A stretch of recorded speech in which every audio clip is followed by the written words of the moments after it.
but what I've learned, and I would recommend you integrate at least the first 2 points into your pitches if we're doing some pitching prep here. I learned there's two big things I look for.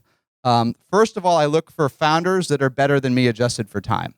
And what does that mean, right? It sounds quirky, but I think already to folks in this room, you'll know what I mean because you've been working with each other. Like there's someone that's just, I think Jason said it. I mean, he was being humble, but you said something similar at something you did, which is I was a pretty good founder, and there were all these folks that were better. You know who's better? You know that Travis was better than you.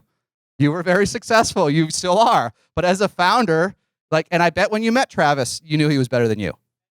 And maybe Travis, even when you met him, even if it was after Red Swish and all, maybe adjusted. He didn't know a lot of things you knew, but adjusted for time, he was better than you, right? So I look for the same thing. And this is why if you can do this one slide pitch, I think it's so powerful. If you can really convince folks in one slide why you're changing the world, why you're crazy mostly in a good way, like my eyes just light up, and I think other investors light up, right? And a slide I want to come back to is why traction's for suckers. And I think a bunch of folks said, I think Mark Andreessen said that, and a bunch of folks said it. And when I started investing, I didn't get it. I thought traction was good. But I'll come back to it, I think, and I'll tell you about my two worst investments, not by name. They had the most traction when I invested, and they're my worst investments. Traction with the founder that's not great, like eventually it's just going to stall. It's just what we're doing is just too hard, right? So I'm looking for that. And then in SaaS, here's the thing I'm looking for, and other people aren't. But this is how the way I cheat and get these companies to grow more quickly is I like to help them get more money out of each customer and more lead. Because it turned out what we all learned as SaaS founders is it's the same amount of work to sell a product that's $15,000 a year as 30, as 45, as 60. It's the same amount of work. It's the same number of demos, the same number of times to get on a jet. It's the same amount of work. And usually for a long time in most of our companies, we're lead constrained. Eventually you'll get so big that leads actually stop meaning anything. But that's like hundreds of millions in revenue. So we never have enough leads. So for most of us, if we can drive our unit economics up, that's the fastest way to accelerate. So at a personal level, my product, EchoSign, it was $15 a month. No matter how big our deals were, even when we got to six-figure deals, even the couple of seven-figure deals, they all rolled back per user to $15 a month. So I'm hoping, if this is the type of pricing you do, I'm hoping that you can do at least 2 to 3 times better, because then I know for the same amount of effort, you can do 2 to 3 times better than me. Or put differently, if I sold my second startup for barely 9 figures, and your unit economics are 3 times better, and you're better than me, I already know you have a chance at a unicorn, right? Because I know what it took for me to have barely a 9-figure exit the second time, and if you can get there 3 times easier than me, and you're better than me, you have a chance. So I look for this, or another way to look at it, and this was kind of like the conversation we were just having about in the company. Can you get abnormally high deals? I'm not saying you have these in the beginning, but is there a chance? If you're selling to small businesses, can you get them to pay like 20 grand? Most small businesses, you're going to struggle to get them to pay you like 2 grand a year, 5 grand. But most small businesses will spend $20,000 a year on one product, like their own ERP, their own system of record, the 1 or 2 most important things for a small business doing $2 million in revenue a year. They can find one app to spend one B2B app to find 20,000. If you've done that, you have something that's magical. We could define an SME, but call it 50K. And then I don't consider it a real enterprise deal if it's not 250K. If it's smaller than that, if you got 5 guys at Ford to buy your product in some little division in Palo Alto for $1,500 for $10,000 a year, like that looks great on the website. You should have beers. You should celebrate. But $10,000 a month to Ford Palo Alto does not mean you close Ford, does it?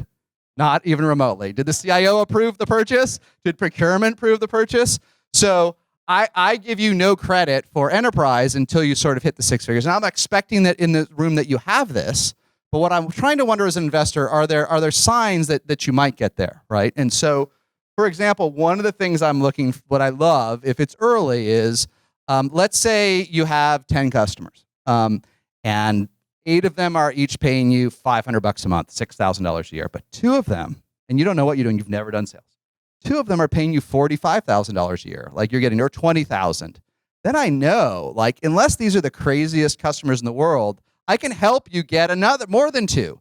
And most time the founders don't know why do I have 8 that are 5,000 and 2 that are 20,000? I have an edge. I know that if I talk to those customers and they love your product, and I always ask them when I do my diligence, here's the question I ask. Okay, you pay $20,000 for this product. It's just us on the phone. Would you pay 40? And they're like, of course I would pay 40. The CEO, she doesn't know how to sell.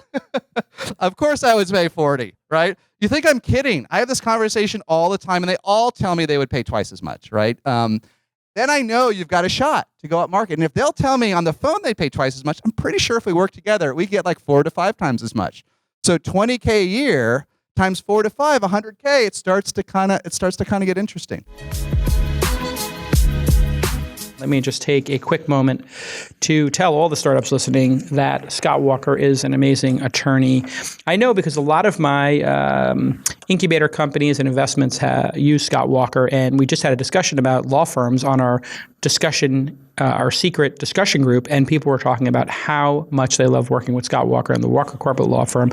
They're a boutique law firm specializing in the representation of entrepreneurs and startups, and they encourage fixed fees. They believe billable hours reward inefficiency, and they just love to tell you this is what it's going to cost. How refreshing is that as an entrepreneur to not have that sticker shock, to not have that fear of opening up the PDF from your law firm and getting that ridiculous surprise that they went 3 times over. You're not going to have that happen with the Walker Corporate Law Group because they do fixed fees, and all their lawyers have a decade or 2 of experience. No junior associates who are getting on-the-job training with your startup. They do mergers and acquisitions, licensing arrangements, terms of service, privacy policies, and they just love working with startups. The founder, Scott Ed Walker, is a total mensch and just a lover of startups. I've known him for a long time. He comes to all my events, and he's indefatigable in his support of founders. You can give him a call right now, 415-979-9998.